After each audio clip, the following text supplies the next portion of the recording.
Hey, how you doing? Good. How are you?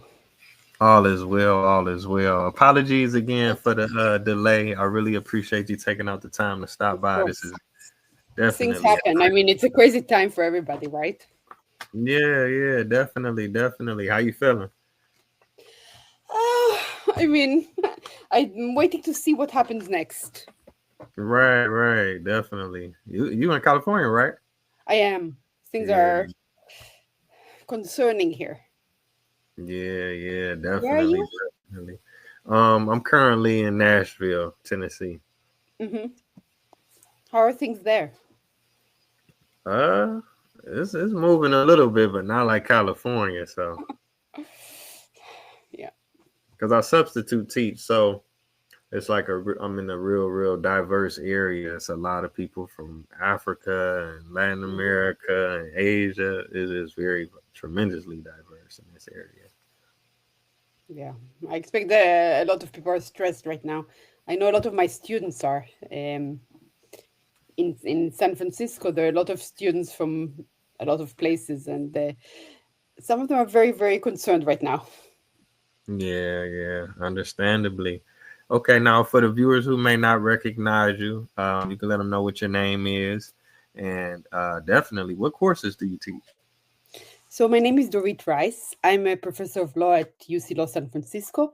I teach torts, which is the basic first year civil liability course. I teach administrative law, which is the law about mostly about the federal government, and I teach public health law. And I write about law and vaccines. Wow. Okay. That's very interesting. Now I can ask you this: when did you develop this passion for law? Was this something you've always wanted to do, or did you kind of get into it later? So I grew up in Israel. You probably hear my accent. And when I went to university, my uncle, who was a university teacher, said to me, "You should do law. You're interested in social science, and law is kind of in between a lot of them." So I didn't know much. I was a kid, so I went into law, and then I met a professor from Berkeley from the Jurisprudence and Social Policy program, and I took his class, and I got really excited. So I wanted to do law and society work. So I came to the US for a PhD, and then I met my husband, who was born here and stayed. I think it's not an unusual story. Wow. Okay. No, I mean that's cool. I mean you came all the way from Israel. I mean, because I travel myself. I'm a world traveler. I've been to about 70 countries, but that's one place that I Wow. really would like to see. I think most people would. I bet you've been to a lot more than I have. A lot more But countries. I appreciate you sharing that. Now, I can ask you this. I wanted to ask you about religious exemption, in terms of vaccinations. What exactly is a religious exemption? So in the United States, the way we used to and still mostly do keep our childhood vaccination rates high is through school vaccine laws. Every state has a law that says children have to get some vaccines for school, but every state also has some exemptions that say some children don't have to get vaccinated. And almost all states have an exemption for parents who have religious opposition to vaccines. So religious exemptions are first about that. The other place they come up is in the workplace. So you remember during COVID, there were some places that said our employees need to get vaccinated to work for us. Employees have a right under the Federal Civil Rights Act of 1964, if they're in the workplace, get an accommodation if they have a sincere religious objection to a workplace rule. It started, so originally it came up for days of rest, where people from other religions didn't want to have Sunday as a day of rest, or people or Christians wanted to have Sunday and had to work on Sunday. It also came for different kind of facial hair and and head covering. So it came up in the context of turbans and beards when workplace rules required removing them. And then it was also applied to vaccines. So if your employer says everybody in the workplace has to be vaccinated and you don't want to be vaccinated, they have to accommodate you unless it's too high of a burden for them. Wow. Okay. Okay. Now, I was going to ask you this: Are there any religions in particular Good, that you have to be a part of to get a religious exemption, or is it just up to the good. person to say that? Or So there really isn't any major religion that opposes vaccines, but that's not the standard. As you're suggesting, the real standard is the person's sincere religious belief. So you don't have to even belong to an organized religion. You can just say, my sincere religious belief is that I don't let anything, any medical treatment into my body. There are some small groups that oppose modern medicine. Christian scientists are most well known, but even Christian scientists, the originators said if the law requires vaccine, then vaccinate and pray. But there are some small religious groups that reject all modern medicine, and they also reject vaccine, but mostly it's the belief of the person, which is why it's tricky. Because the moment it comes to the person's personal belief, it's hard to figure out if it's truly about religion, or if they're using religion to get out of vaccines for other reasons. oh, okay, okay. Now, I guess I could ask you this. I don't know if you would know, but what are like the numbers? Is this a significant amount of people that actually, utilize this exemption, and are there, cons to, people doing this? So it really varies. There are some small communities where you have a lot of people that use the religious exemption. There are some states where you have more people. It varies by community. Um, Partly it's because of the social norm in that community. So, for example, in 2017, there was a measles outbreak in Minnesota in the Somali community. Now, the Somali community came to Minnesota with very high rates of vaccination. But after they came, a lot of children were diagnosed with autism, and they were convinced by some activists, some anti-vaccine activists, that this was because of vaccine. So rates of MMR drop in that community from 92% when they came in to 42%. And this is a community that has a lot of travel back home. So when you travel to a country that still has active measles, and when you take a child that isn't vaccinated, you might bring back measles. So they had a few outbreaks over the low rates, but it really varies by community. Uh, Orthodox Jews in New York have low rates of vaccination. I think what we're seeing is it's more common in communities that have reasons to mistrust government. Okay, okay. Yeah, you made a great point because, like I say, I travel a lot, and a lot of times I go to third world countries, and you can't really look at people and tell if they vaccinated or not. But I noticed, I don't know the numbers, but you see a lot of people with polio. They may be disabled because maybe they didn't have the access to the medical care. Where in America, you may not. I mean, they probably are around, but you don't really see them as often as in Africa or certain parts of Asia. And you're raising the really important point, which is access really matters. For a lot of developing countries, they kind of have to choose. Some vaccines are expensive, so they have to choose what do I prioritize first. And infrastructure to get vaccines to all corners is also hard to put in place. So they may say we want children vaccinated against polio, but they have to get to areas that are not easy to get. Um, in For polio specifically, there was a big movement in the world to try and vaccinate all children against polio. It was the polio eradication initiative, and that got to a lot of parts of the world. Not so you're still seeing people with polio because it took a long time. Covering it's a big world. Covering it is a lot of effort. So as you're correctly saying, if in a lot of parts of the world, we still see diseases that are now rare in the United States because access is an issue. The World Health Organization estimates that we can prevent 2 to 3 million deaths of children a year if we can reach everyone with vaccines, and we can't. So there are places in the world where the diseases aren't under control because we haven't. Not everybody has access. In the United States, most communities will have access, and the problem is going to be hesitancy, fear.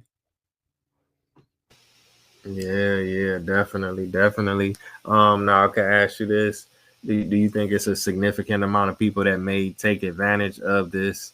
exemption where they may not necessarily have a religious exemption, but because of fear, they'll go to the school or to the workplace and say, well, my religion says that I can't do this. I think that's exactly what we're seeing in places where we see vaccine scares. For example, the scare about autism or this other fears about vaccines. Religious exemption grow dramatically. And I mean, I think we'll agree that people probably don't discover religion all of a sudden, but they get scared and they use the religious exemption to get out of it. I'll also say that in addition to um, the fear, sometimes people just don't think they need the vaccine anymore, or don't think, for example, influenza. A lot of people think it's just the flu, where it's true that for most people they won't die from influenza, not children usually.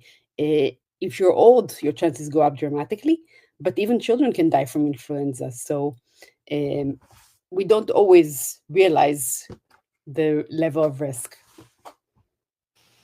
Yeah, yeah, definitely. Now I can ask you about this. You had spoke about liability.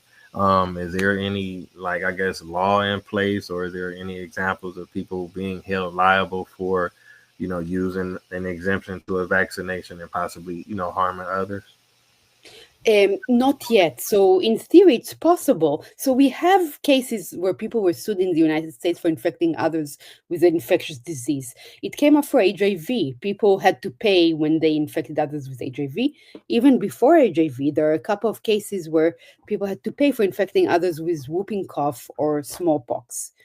But there haven't been cases in the context of non vaccination, and probably in part because our vaccination rates until recently were very high. So it was rare. It didn't come up very often. Okay, okay. Now, can I ask you, I guess, your thoughts about this, or what is the law on forced vaccination? Because we kind of went through, Good. the pandemic, and it seemed like some people felt like maybe they would lose their job or lose this and that to get a vaccination once they were already employed. So, first, I will say that the law may be changing. But what I'll tell you is what it used to be, and I don't know where exactly it'll going.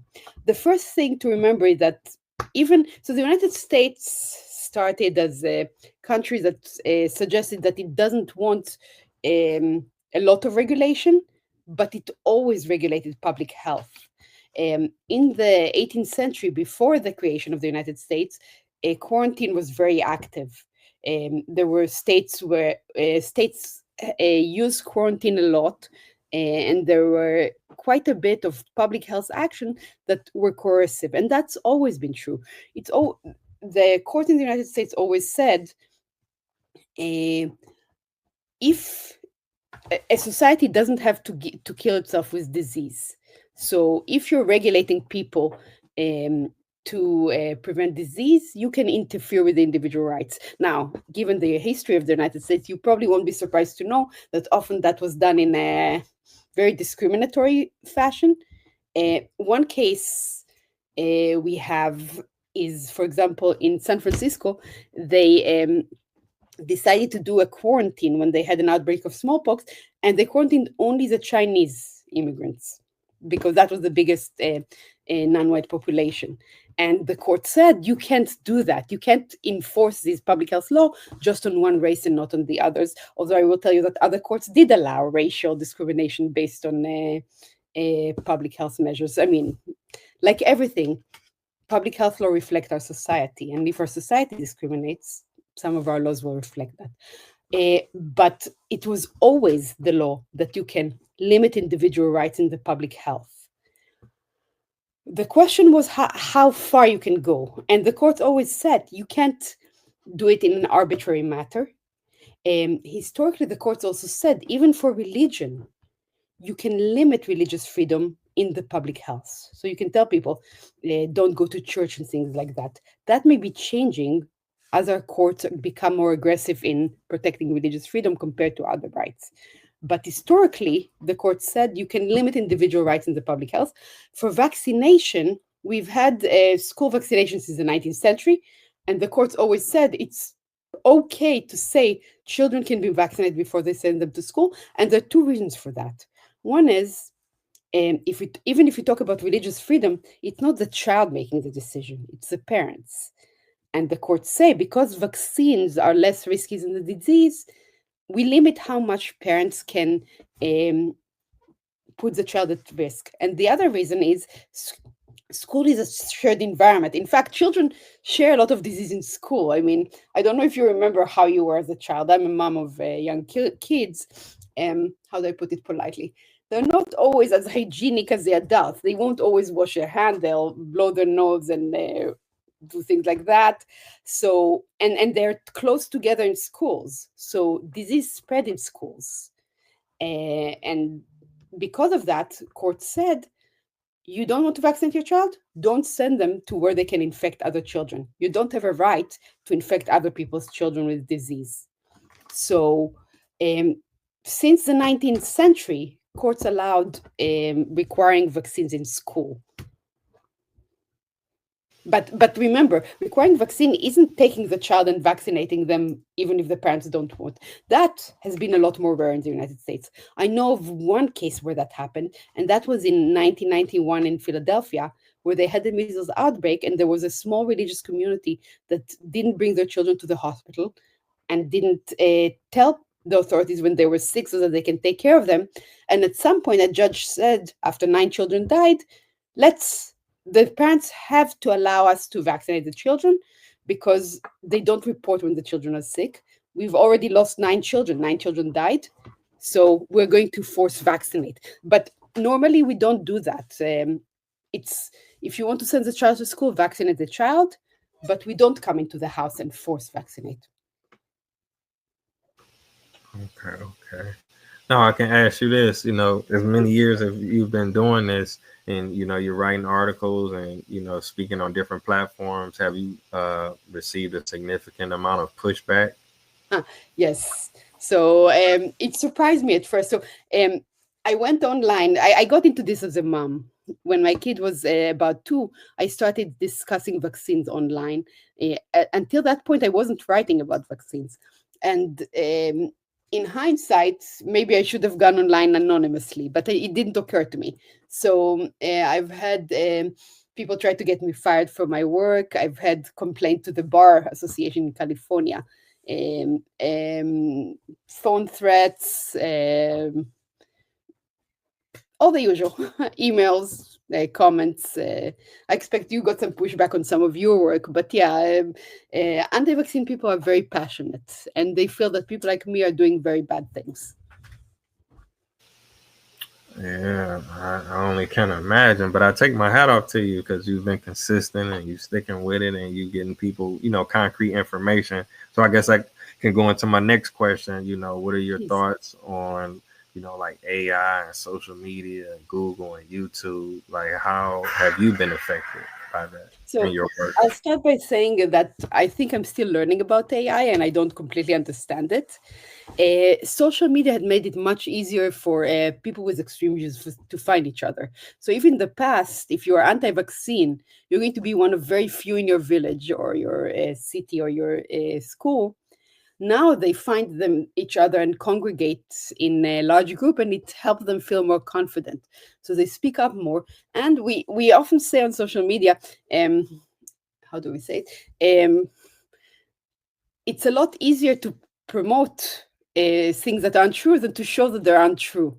Um, there's a I think it's called the Brandolini law, which says that the amount of effort to disprove nonsense is an order of magnitude larger than the amount of effort it takes to spread it. You say a lie like this, and then people have to work really hard to correct it. So social media has made it a lot harder to keep up with the misinformation and to counter it and to reduce its spread. People go online and they don't always have good ideas about where they should look for information, and misinformation is often really appealing. It's talks to your emotion. It sounds a lot more exciting than the truth, which is nuanced and boring and detailed. So it reaches a lot more people, and it's hard. Yeah, yeah, definitely. You made some good points because I can relate maybe it's off topic, but like you may see something like, "Oh, the Earth is flat." You know what I'm saying? And you be like, "Oh, that's not true." And you may skim past it or keep going, but then you'll see it again. Then you look at it, and it's in your algorithm. Then they start a group. There's 50,000 followers. Even though I'm not a scientist and I can't answer all the questions, I can just understand how something like that happens Yes. all the I want to tell you a story. That I was in a conference on misinformation, and one of the people there said, "Well, we were working on." She was a misinformation expert, and we were looking at places where they had sites about whether the moon landing was faked and things like that, and flat Earths. And as you said, really extreme thing. And then one of the researchers came in one day and said, I'm not sure that the moon landing wasn't faked, and this is a researcher in misinformation, and even he was starting to doubt. time. Yeah, man.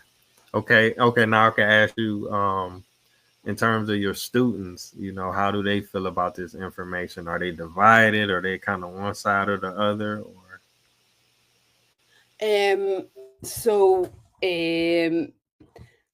I work in San Francisco. Our students tend to be more homogeneous in their views than some other places, I think. Kind of there's self-selection. We do have students with different views, but they're probably more left-leaning than in many other places. So and the students that take my classes, so the tort class, I get everybody. I get the first full year class, and I actually do teach them one class about vaccines and torts. Most of the class is about different thing, and they generally don't. If there's anti-vaccine students in the class, they rarely speak up. They certainly have concerns about vaccine, but that's not being anti-vaccine. Um, in public health, it's a self-selected group. It's people that are interested in public health and are generally positive to it. So I think I'm probably not hearing a range of views from my students as much as there is in the country. Just because of the nature of it. But I am hearing it elsewhere. I have family members who ask me questions. I have friends that I've met elsewhere that sometimes that have questions and concerns. And all you can do is do your best to answer them as honestly as you can, because people deserve to know. People with questions deserves answers.